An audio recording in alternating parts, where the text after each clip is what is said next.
ابو سفیان رضی اللہ عنہ نے خبر دی کہ قریش کے قافلے کے ساتھ وہ ان دنوں شام میں مقیم تھے۔ یہ قافلہ اس دور میں یہاں تجارت کی غرض سے آیا تھا، جس میں آن حضرت صلی اللہ علیہ وسلم اور کفار قریش میں باہم صلح ہو چکی تھی، صلح حدیبیہ۔ ابو سفیان نے کہا کہ قیصر کے آدمی کی ہم سے شام کے ایک مقام پر ملاقات ہوئی اور وہ مجھے اور میرے ساتھیوں کو اپنے ساتھ قیصر کے دربار میں بیت المقدس لے کر چلا۔ پھر جب ہم ایلیا بیت المقدس پہنچے تو قیصر کے دربار میں ہماری بازیابی ہوئی۔ اس وقت قیصر دربار میں بیٹھا ہوا تھا، اس کے سر پر تاج تھا اور روم کے امراء اس کے ارد گرد تھے۔ اس نے اپنے ترجمان سے کہا کہ ان سے پوچھو کہ جنہوں نے ان کی یہاں نبوت کا دعویٰ کیا ہے، نسب کے اعتبار سے ان کے قریب میں سے کون شخص ہے؟ ابو سفیان نے کہا کہ میں نے کہا میں نسب کے اعتبار سے ان کے زیادہ قریب ہوں۔ قیصر نے پوچھا تمہاری اور ان کی قرابت کیا ہے؟ میں نے کہا رشتے میں وہ میرے چچا زاد بھائی ہوتے ہیں۔ اتفاق تھا کہ اس مرتبہ قافلے میں میرے سوا بنی عبد مناف کا اور آدمی موجود نہیں تھا۔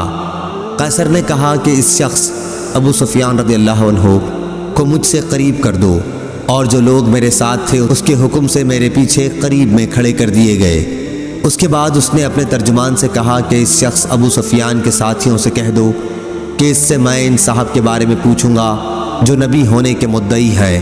اگر یہ ان کے بارے میں کوئی جھوٹ بات کہے تو تم فوراً اس کی تکذیب کر دو۔ ابو سفیان نے بیان کیا کہ خدا کی قسم اگر اس دن اس بات کی شرم نہ ہوتی کہ کہیں میرے ساتھی میری تکذیب نہ کر بیٹھیں تو میں ان سوالات کے جوابات میں ضرور جھوٹ بول جاتا جو اس نے آن حضرت صلی اللہ علیہ وسلم کے بارے میں کیے تھے، لیکن مجھے تو اس کا خطرہ لگا رہا کہ کہیں میرے ساتھی میری تکذیب نہ کر دیں، اس لیے میں نے سچائی سے کام لیا۔ اس کے بعد اس نے اپنے ترجمان سے کہا اس سے پوچھو کہ تم لوگوں میں ان صاحب کا نسب کیسا سمجھا جاتا ہے؟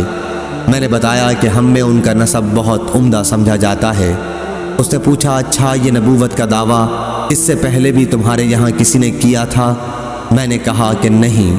اس نے پوچھا کیا اس دعویٰ سے پہلے ان پر کوئی جھوٹ کا الزام تھا؟ میں نے کہا کہ نہیں۔ اس نے پوچھا ان کے باپ دادوں میں کوئی بادشاہ گزرا ہے؟ میں نے کہا کہ نہیں۔ اس نے پوچھا تو اب بڑے امیر لوگ ان کی اتباع کرتے ہیں یا کمزور اور کم حیثیت کے لوگ؟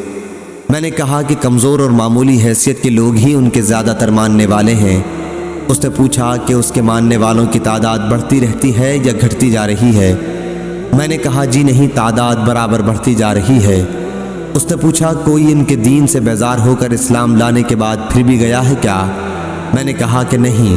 اس نے پوچھا انہوں نے کبھی وعدہ خلافی بھی کی ہے؟ میں نے کہا کہ نہیں، لیکن آج کل ہمارا ان سے ایک معاہدہ ہو رہا ہے اور ہمیں ان کی طرف سے معاہدے کی خلاف ورزی کا خطرہ ہے۔ ابو سفیان نے کہا کہ پوری گفتگو میں سوائے اس کے اور کوئی ایسا موقع نہیں ملا جس میں کوئی ایسی بات جھوٹی ملا سکوں جس سے آن حضرت صلی اللہ علیہ وسلم کی توہین ہو اور اپنے ساتھیوں کی طرف سے بھی جھٹلانے کا ڈر نہ ہو۔ اس نے پھر پوچھا کیا تم نے کبھی ان سے لڑائی کی ہے یا انہوں نے تم سے جنگ کی ہے؟ میں نے کہا کہ ہاں۔ اس نے پوچھا تمہاری لڑائی کا کیا نتیجہ نکلتا ہے؟ میں نے کہا لڑائی میں ہمیشہ کسی ایک گروہ نے فتح نہیں حاصل کی، کبھی وہ ہمیں مغلوب کر لیتے ہیں اور کبھی ہم انہیں۔ اس نے پوچھا وہ تمہیں کن کاموں کا حکم دیتے ہیں؟ کہا ہمیں وہ اس کا حکم دیتے ہیں کہ ہم صرف اللہ کی عبادت کریں اور اس کا کسی کو بھی شریک نہ ٹھہرائیں۔ ہمیں ان بتوں کی عبادت سے منع کرتے ہیں جن کی ہمارے باپ دادا عبادت کیا کرتے تھے۔ نماز، صدقہ، پاک بازی و مروت و وفا، عہد اور امانت کے ادا کرنے کا حکم دیتے ہیں۔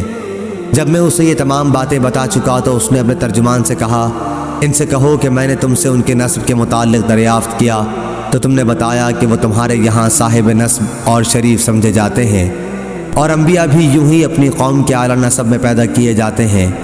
میں نے تم سے یہ پوچھا تھا کہ کیا نبوت کا دعویٰ تمہارے یہاں اس سے پہلے بھی کسی نے کیا تھا؟ تم نے بتایا کہ ہمارے ہاں ایسا دعویٰ پہلے کسی نے نہیں کیا تھا۔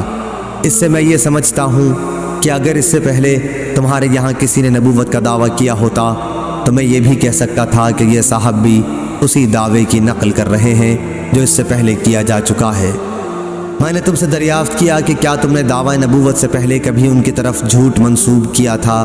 تم نے بتایا کہ ایسا کبھی نہیں ہوا۔ اس سے میں اس نتیجے پر پہنچا کہ یہ ممکن نہیں کہ ایک شخص جو لوگوں کے متعلق کبھی جھوٹ نہ بول سکا ہو وہ خدا کے متعلق جھوٹ بول دے۔ میں نے تم سے دریافت کیا کہ ان کے باپ دادوں میں کوئی بادشاہ تھا، تم نے بتایا کہ نہیں۔ میں نے اس سے یہ فیصلہ کیا کہ اگر ان کے باپ دادوں میں کوئی بادشاہ گزرا ہوتا تو میں یہ بھی کہہ سکتا تھا کہ نبوت کا دعویٰ کر کے وہ اپنے باپ دادوں کی سلطنت حاصل کرنا چاہتے ہیں۔ میں نے تم سے دریافت کیا کہ ان کی اتباع قوم کے بڑے لوگ کرتے ہیں یا کمزور اور بے حیثیت لوگ، تم نے بتایا کہ کمزور غریب قسم کے لوگ ان کی تابعداری کرتے ہیں، اور یہی گروہ انبیاء کی ہر دور میں اطاعت کرنے والا رہا ہے۔ میں نے تم سے پوچھا کہ ان تابعداروں کی تعداد بڑھتی رہتی ہے یا گھٹتی بھی ہے، تم نے بتایا کہ وہ لوگ برابر بڑھ ہی رہے ہیں۔ ایمان کا بھی یہی حال ہے یہاں تک کہ وہ مکمل ہو جائے۔ میں نے تم سے دریافت کیا کہ کیا کوئی شخص ان کے دین میں داخل ہونے کے بعد کبھی اس سے پھر بھی گیا ہے، تم نے کہا کہ ایسا کبھی نہیں ہوا۔ ایمان کا بھی یہی حال ہے، جب وہ دل کی گہرائیوں میں اتر جائے تو پھر کوئی چیز اس سے مومن کو ہٹا نہیں سکتی۔ میں نے تم سے دریافت کیا کہ کیا انہوں نے وعدہ خلافی بھی کی ہے، تم نے اس کا بھی جواب دیا کہ نہیں۔ انبیاء کی یہی شان ہے کہ وہ وعدہ خلافی کبھی نہیں کرتے۔ میں نے تم سے دریافت کیا کہ کیا تم نے کبھی ان سے یا انہوں نے تم سے جنگ بھی کی ہے، تم نے بتایا کہ ایسا ہوا ہے، اور تمہاری لڑائیوں کا نتیجہ ہمیشہ کسی ایک ہی کے حق میں نہیں گیا، بلکہ کبھی تم مغلوب ہوتے ہو اور کبھی وہ۔ انبیاء کے ساتھ بھی ایسا ہی ہوتا ہے، وہ امتحان میں ڈالے جاتے ہیں لیکن انجام انہی کا بہتر ہوتا ہے۔ میں نے تم سے دریافت کیا کہ وہ تم کو کن کاموں کا حکم دیتے ہیں، تم نے بتایا کہ وہ ہمیں اس کا حکم دیتے ہیں کہ اللہ کی عبادت کرو، اس کے ساتھ کسی کو شریک نہ ٹھہراؤ، اور تمہیں تمہارے ان معبودوں کی عبادت سے منع کرتے ہیں جن کی تمہارے باپ دادا عبادت کیا کرتے تھے۔ تمہیں وہ نماز، صدقہ، پاک بازی، وعدہ وفائی اور ادائے امانت کا حکم دیتے ہیں۔ اس نے کہا کہ ایک نبی کی یہی صفت ہے۔ میرے بھی علم میں یہ بات تھی کہ وہ نبی مبعوث ہونے والے ہیں، لیکن یہ خیال نہ تھا کہ تم میں سے وہ مبعوث ہوں گے۔ جو باتیں تم نے بتائیں اگر وہ صحیح ہیں تو وہ دن بہت قریب ہے جب وہ اس جگہ پر حکمران ہوں گے جہاں اس وقت میرے دونوں قدم موجود ہیں۔ اگر مجھے ان تک پہنچ سکنے کی توقع ہوتی تو میں ان کی خدمت میں حاضر ہونے کی پوری کوشش کرتا، اور اگر میں ان کی خدمت میں موجود ہوتا تو ان کے پاؤں دھوتا۔ ابو سفیان نے بیان کیا کہ اس کے بعد قیصر نے رسول اللہ کا نام مبارک طلب کیا اور وہ اس کے سامنے پڑھا گیا۔ اس میں لکھا ہوا تھا، ترجمہ: شروع کرتا ہوں اللہ کے نام سے جو بڑا ہی مہربان نہایت رحم کرنے والا ہے۔ یہ خط ہے محمد اللہ کے بندے اور اس کے رسول کی طرف سے روم کے بادشاہ ہرقل کی طرف۔ اس شخص پر سلامتی ہو جو ہدایت قبول کر لے۔ اما بعد، میں تمہیں اسلام کی دعوت دیتا ہوں۔ اسلام قبول کرو، تمہیں بھی سلامتی و امن حاصل ہوگی، اور اسلام قبول کرو، اللہ تمہیں دوہرا اجر دے گا، ایک تمہارے اپنے اسلام کا اور دوسرا تمہاری قوم کے اسلام کا جو تمہاری وجہ سے اسلام میں داخل ہوگی۔ لیکن اگر تم نے اس دعوت سے منہ موڑ لیا تو تمہاری رعایا کا گناہ بھی تم پر ہوگا۔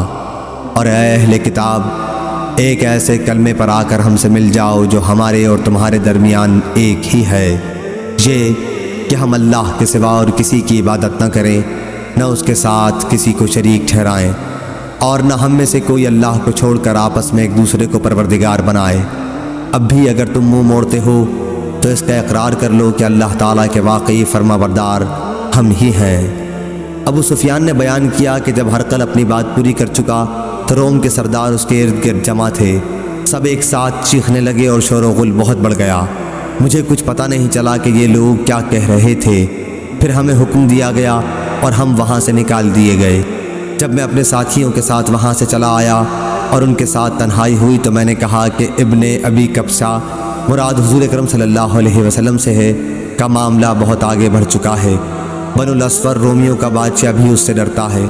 ابو سفیان نے بیان کیا کہ اللہ کی قسم مجھے اسی دن سے اپنی ذلت کا یقین ہو گیا تھا، اور برابر اس بات کا بھی یقین رہا کہ حضرت صلی اللہ علیہ وسلم ضرور غالب ہوں گے، یہاں تک کہ اللہ تعالیٰ نے میرے دل میں بھی اسلام داخل کر دیا، حالانکہ پہلے میں اسلام کو برا جانتا تھا۔